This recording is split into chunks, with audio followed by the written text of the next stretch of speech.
Hello everyone, back to my channel. তোমরা যেখান থেকে দেখছো সবাই সুস্থ আছো এবং ভালো আছো। হ্যাঁ, আমরাও ভালো আছি। সকলকে জানাই গুড মর্নিং। তো এই যে রান্নাঘর থেকে শুরু করছি ব্লগটা আজকে। আজকে ভীষণ ঠান্ডা ঠান্ডা লাগছিল সকাল দিকে যখন উঠেছিলাম। সকাল থেকে বলতে আমার শুরু হয় সকাল 5টা, কারণ যেহেতু আমার মাম্মাম স্কুল যায় সেক্ষেত্রে আমাকে কিন্তু অনেক সকালে উঠতে হয়, কারণ ওর টিফিন বানানো, ওর স্কুলে ওকে রেডি করানো, সমস্ত কাজ কিন্তু আমাকে একা হাতে করতে হয়। তো সেই জন্যই সকালে উঠে আর আমি কিন্তু বিছানায় শুয়ে পড়ি না, কারণ 6:30টায় গাড়ি আসে আর ভাবি আর শোবো না, আবার 9টা, 9:30, 10টা নাগাদ তো আমার 9টা, 9:30 মতন আবার রান্না কমপ্লিট করা চাই, না হলে আমার হাজব্যান্ড অফিস খেয়ে যেতে পারবে না এবং নিয়ে যেতেও পারবে না। সেই জন্যে আমি আর বিছানাতে শুই না। তো সকাল সকাল আমি রান্নাগুলো যদি বসিয়ে ফেলি। দেন আজকে রান্না বলতে এই যে পটল আলু ভাজা করেছি। আর পটলগুলো আর শীতকালের সবজি কেমন টেস্টটা দ্বিগুণ বেড়ে যায় না? আমার কিন্তু শীতকালের সবজি বেশ ফ্রেশ লাগে আর অনেক খেতে বেশ ইয়াম্মি লাগে। তো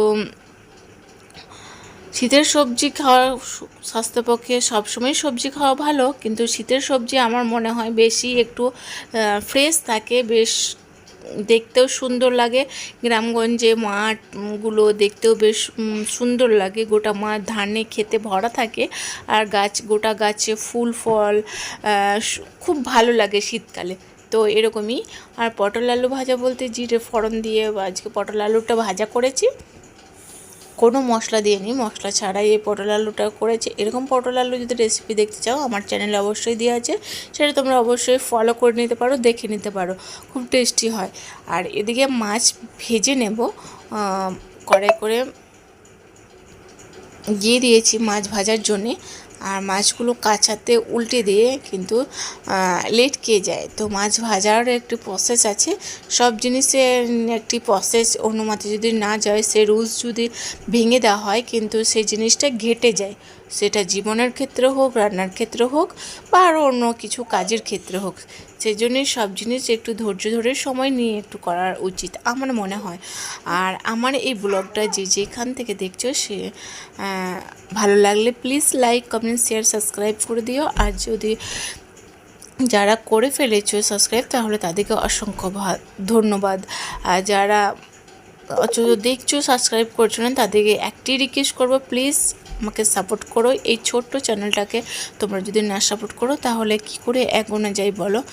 তোমাদের একের অপরে ভালোবাসা পেয়ে এই ছোট ছোট গুটি গুটি পায়ে, তবে তো আমি তোমাদের কাছে আমারও একদিন হয়তো তোমাদের জন্য স্বপ্ন পূরণ হবে। তো আমরা একে অপরে যদি না সাপোর্ট করি তাহলে কিছুই হবে না। দেন তারপর এই যে কুমড়ো আজকে ছিল কুমড়ো একটু, তো এক কোণে ফ্রিজে কুমড়ো পড়েছিল, তো ভাবলাম যে কুমড়োটা আজকে বেগুনি করব। তো কুমড়োটা এত পাতলা করে কেটেছি, আমি মোটেও কাটিনি, আমার দ্বারাতে এত পাতলা কিন্তু পসিবল না।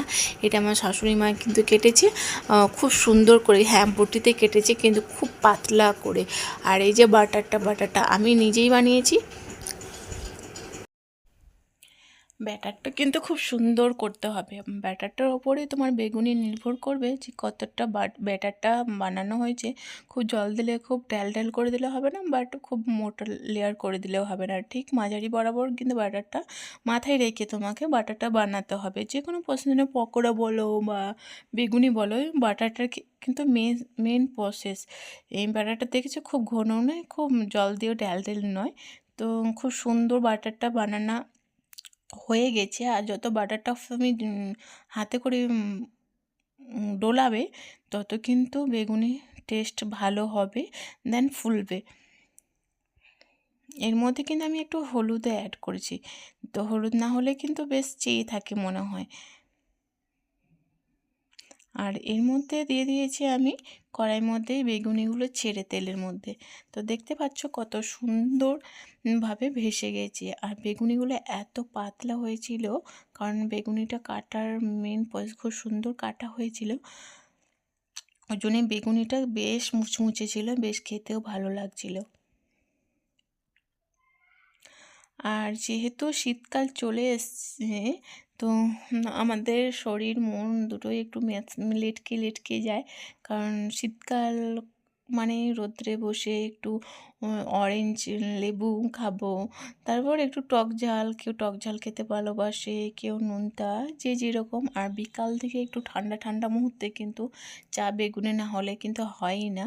তো ওই বেগুনিগুলো কত সুন্দর মুচমুচে, আর এই বেগুনিগুলো কিন্তু বেগুনের মানে বেগুনে বানানো, তাই এগুলোও একটু ফুলা ফুলা টাইপের। তো দু রকম বেগুনি ভাজা হয়েছে, কুমড়ো আর বেগুনে। তো আমার বেস্ট লেগেছে কুমড়ো বেগুনিটা। তো কুমড়ো বেগুনটা চাল কুমড়ো বেগুনি ছিল, এত টেস্টি হয়েছিল আর মুচমুচে ভীষণ। আর এই বেগুনিটা মুড়িতে খাওয়ার জন্যে কিন্তু পারফেক্ট, কারণ এরকম ফোলা ফোলা মুড়িতে খাওয়ার জন্যে বেশ খেতে ভালো লাগে। কারণ মুড়িটা পুরোটাই মানে মাখিয়ে খাওয়া যায়। আর এর মধ্যে সাথে গরম গরম দুধ চা, ব্যাস আর কি চাই। আর কিছু সঙ্গে সাথীর সঙ্গে গল্প, ব্যাস এর থেকে আর কিচ্ছু চাই না। আরেকবার তোমাদের সঙ্গে শেয়ার করলাম, দেখো এটা চাল কুমড়োর বেগুনিটা কিন্তু বেশ খেতে ভালো লেগেছিলো, এতটা মুচমুচে হয়েছিল। ঝাঁকিয়ে তোমাদের সঙ্গে দেখাচ্ছি, শব্দটা হয়তো তোমরা শুনতে পারছো না, কারণ এটা ভলিউমটা কমানো আছে, তাই বুঝতে পারছো না। আর আমি তোমাদের সঙ্গে দেখাচ্ছি কতটা মুচমুচে হয়েছে, কারণ একটু চাপ দিলেই কিন্তু ভেঙে যাচ্ছে, আর ভীষণ টেস্টি হয়েছিল। যারা চাল কুমড়ো বেগুনি খেতে পছন্দ করো না বা করো, সেটাও তোমরা কিন্তু কমেন্ট বক্সে কমেন্ট করে জানাতে পারো। তোমাদের কমেন্টস আমার খুব ভালো লাগে শুনতে, আর খুব পড়তেও ভালো লাগে।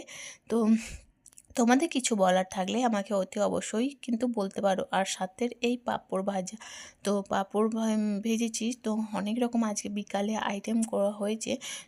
কোনো দিন বিকালে একদম কিছু আইটেম হয় না, আবার কোনো দিন বিকালে এত আইটেম থাকে মানে খেয়ে শেষ করা যায় না, এরকম একটা ব্যাপার হয়। মানে কিছু কিছু দিন মনে হয় সিম্পলের মধ্যেই চলে যায়, চা বিস্কিট এইসব দিয়েই চলে যায়। আবার কখনো কখনো চা বিস্কিট থেকেও আরও ডাবল ডাবল খাবার হয়ে যায়, তখন কনফিউজ হয়ে যায় যে কোনটা ছেড়ে কোনটা খাবো। তো আমার মতন এরকম কি তোমাদেরও কি এরকম হয়? তো আর এদিকে পিঠা দিয়েছিল একজন, সো এই পিঠাটাও আমি গরম করে নিয়েছি, সবাই একসঙ্গে খাবো মজা করে। সবাই একসঙ্গে খাওয়ায় মজাটাই আলাদা। তো যে সেটা সামান্য হোক বা অল্প হোক বা বেশি হোক, কিন্তু টেস্ট কিন্তু ভীষণ লাগে সবাই একসঙ্গে খেতে। আর একা একা যেহেতু খেয়ে তোমার অনেক থাকলেও কিন্তু একা খেয়ে সেই জিনিসটার টেস্ট ভালো লাগে না। তো এই ব্লগটা এতটুকুই, নেক্সট কোনো